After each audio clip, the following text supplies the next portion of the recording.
So here's the long-awaited part two.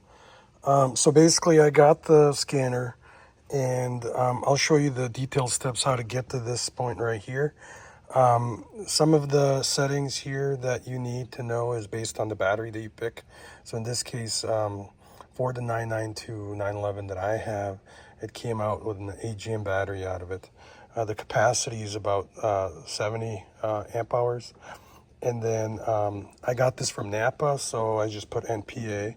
And then for the serial number, while it didn't have one, I just basically made it more generic. So I said 992 911, and then I put the date of when it was installed, which was October of last year. So as you guys noted that from the previous video, I had to leave the country and whatnot. Long story. So basically, this is the scanner. It's the Autel MK808S. And so yeah, I'm just about to hit program.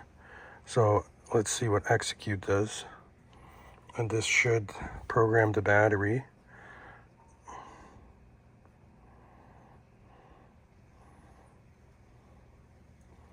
And I guess that's it. So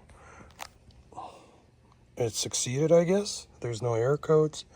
And it's simple as that. So questions and whatnot, let me know. I am going to kind of go over some of the things with the battery and whatnot, and where you can get it at a later date, or probably in the comments, because it's just easier. There's no reason for me to keep yapping. So thank you for watching, and talk to you soon.